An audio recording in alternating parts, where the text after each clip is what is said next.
Hi, I'm Zink Goodman. Did you know that you have opinions? Well, I do. And recently, I was taking a stroll out in the great expanse between my house and the coffee shop. And I was thinking, man, Ultrakill pisses me off. And then I couldn't help but think to myself, wait, a lot of games piss me off. And here we are. Hey guys, ßétweënsařdine here. And today, I'd like to discuss 3 games that genuinely bother me to an unhealthy extent. So without any more stalling, let's get into it. And make sure to stick around to the end, as I have a surprise waiting for you that disappears if you simply just skip to the end. So be careful, Michael. Recently, throughout the gaming landscape, there's been a slow, couple-decade-long epidemic of games that decide to release unfinished, broken with no serious intention to be fixed. From the survival games of The Forest and Raft, to AAA titans like CP and Anthem, many games are released unfinished. Ultrakill is a game about a blue guy shooting a ton of demons, selling plushies, and making the one funny YouTube guy say, but ßétweënsařdine, this game is fantastic. How on earth could it PUO? Well, if you diverted your eyes to the Steam page, you'd see a little abomination aptly titled Early Access Game. But Zink, what's wrong with an early access game, I hear you say? It's early access shit, watch this. Bop. EA, see? It's not fucking finished!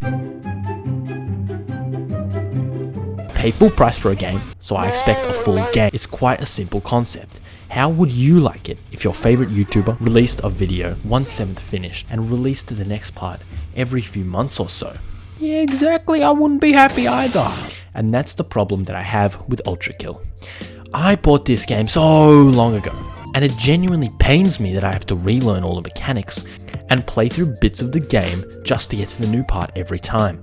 It would have been so much more impactful, not only as a creative piece, but also as a fun experience if Hakira, or whoever the fuck, just held off and made a full game. Now, I may be stupid, but I'm not dumb. I understand that there is financial incentive with this release model. If you release an early access game that's relevant to the extent that Ultrakill is, you're gonna have a lot more of a long-term fan base that keeps coming back for every update until the game is finished. And suppose that Ultrakill is Hakita's first big game development, then the ability to get active feedback throughout the creative process can be crucial in the development of an actually fun game that people genuinely want to play. But despite all that, I just can't get over the fact that it's not finished from pandemic days to 5 years later. If you disagree with me, of course, let me know how I'm wrong in the comments, but even my naysayers can't argue with the fact that I pay full price and expect a full experience. I actually think when I first bought Ultrakill, I finished it so quickly that I managed to refund it. But don't worry, I bought it again for the increased price. I still like the game, I'm just bothered that it's not finished and I can't play more of it. It's just disappointing. Grinder, quit GTA 'cause bored. 2 years later wanna get back into grinding. First cell mission 500 to 25k. Boots me out for Battle I update. Okay, rolled back and do it again. 515 and modder blows up remaining 300k. Okay, go do car cells. Halfway through car cell minus 23k on the car to make 80k. Boots me out for Battle I update. Uninstall. It's been fun GTA.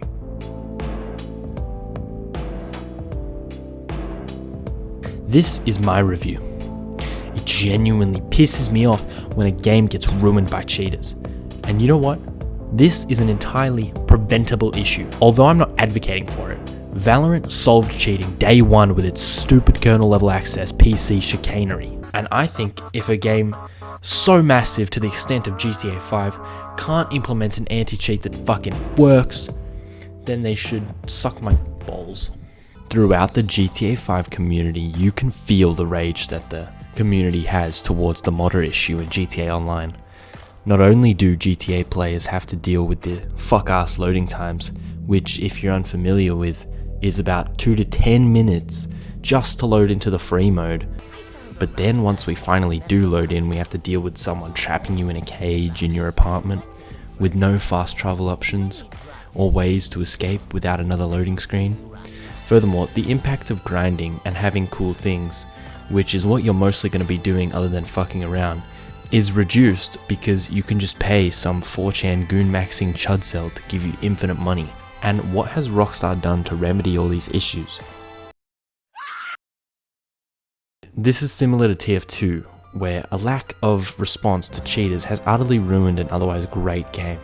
I understand my review is slightly cringe. However, I didn't type that out during a calm, caffeinated writing session. I typed it out in a blind rage, fueled by one of my favorite game's poor management. Now, I can't just levy these criticisms without proposing any solutions, so I'll at least give it a try.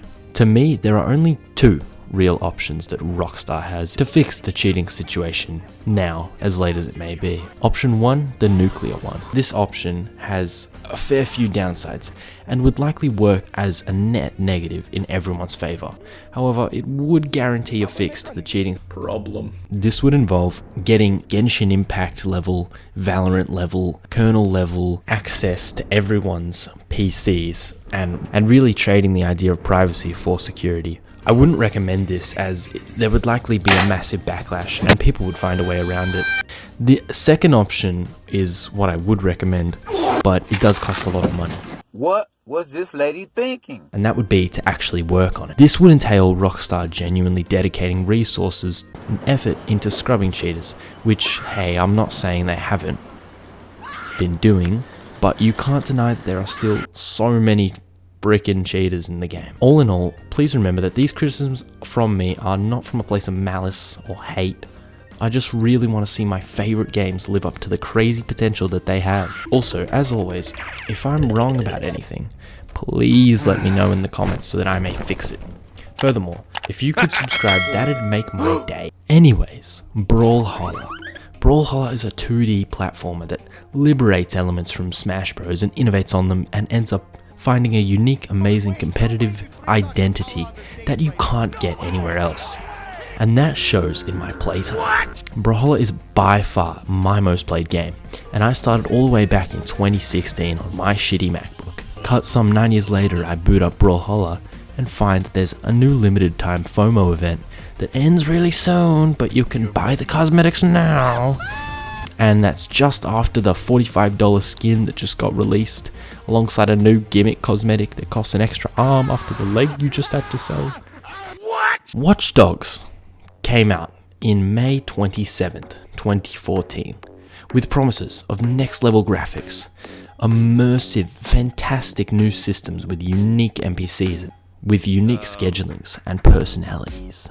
Yet it was released to a hateful audience that saw right through the lies as soon as they got their hands on the game. The graphics were just okay, the NPCs were just fine, and the gameplay was mid, but the story was decent.